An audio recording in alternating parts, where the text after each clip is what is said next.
Howdy y'all. So you ever done a project and wondering how much epoxy you need? You can use those little epoxy calculators, but you gotta know dimensions and all this other stuff. It's a lot of math. I don't like mathing.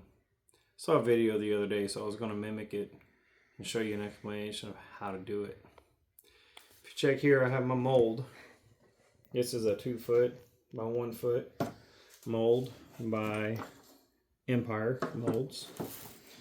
And I have a slab that I had already cut down and sealed. I'm not using the other half. I want to do like a full beach scene with a bigger one, so just kind of curious. Take your piece, your whatever you got. If you have 2 pieces, put the other one in there with it. All right. Stuck on this one now. Alright, so I got that in there. I'm not going to clamp it down. I have these clamps. You could put it in there, but I'm just measuring right now.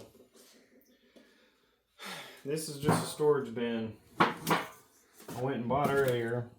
It's full of rice. So one way you could do it, I've seen people do it. I've done it with water, filling it with water. But take your rice, pour it in your mold there. Now this don't give you an exact number, it gives you an estimate, a ballpark, kind of close to it.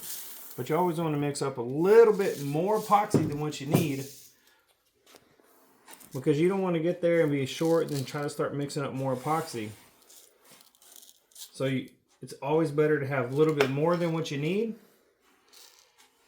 And then I usually do about 10% more, and if I have an overflow that I end up miscalculating and I'd have a lot I don't want to waste, I have other molds like cross molds and other artistic type mold things that I'll use, and I'll just pour the leftovers in that. I think this needs a little bit more, so I'm gonna pour a little bit more in there.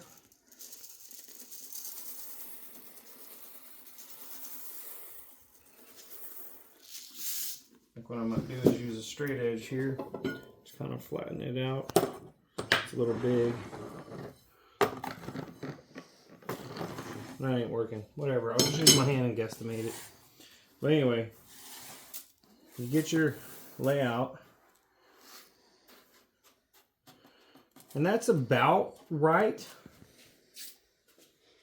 Okay, so then what you do is you'll take you a bucket with measurements on it, get your workpiece, pull it out, set it to the side, and very carefully, what I should do is grab a cup and scoop this and pour it, but I'm going to play dangerously and try to pour all this into a bucket. I don't know if this is going to work.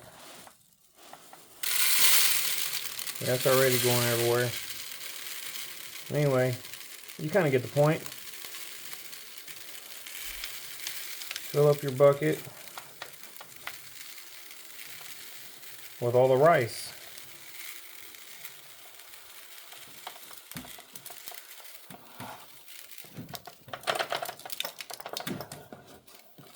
And clearly what you want to do is you want to clean this mold out before you pour your epoxy in there. Get all those little grains. But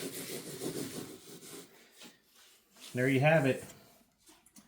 This is right at 3 liters, just underneath 7 pints at 112 ounces.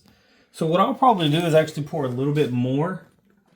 I'll probably go just a hair over 112. That's 128. I'll probably hit the middle of that somewhere. I'll try to go for about 120. And that's my little extra that I would need. I'd rather have too much than not enough. But there you go. And if you have bigger projects, you know, I bought a 20-pound bag of rice, and you're not going to fill that whole thing up. But now you got a good accurate measurement without doing any math. And this was what, not even 5 minutes to do all that. Instead of trying to measure this way, measure this way, measure this way, go to a calculator, punch all those numbers in. You could, I mean, if you're quick, proficient, but I just saw a video. I thought this was pretty cool that someone else did this, and I was like, hey, I want to do that. And so there you have it. So now I know how much epoxy. That's a lot. That's a lot of epoxy for this little beach scene charcuterie board that I'm going to do. Anyway, there you have it. That's kind of like the first step in knowing how much epoxy I'm going to need for my project. And I ain't even mixed any epoxy yet because I need to know how much epoxy to mix. Well, there you have it. Thanks for tuning in. Appreciate you guys. Like, subscribe, and we'll see you on the next one. Peace.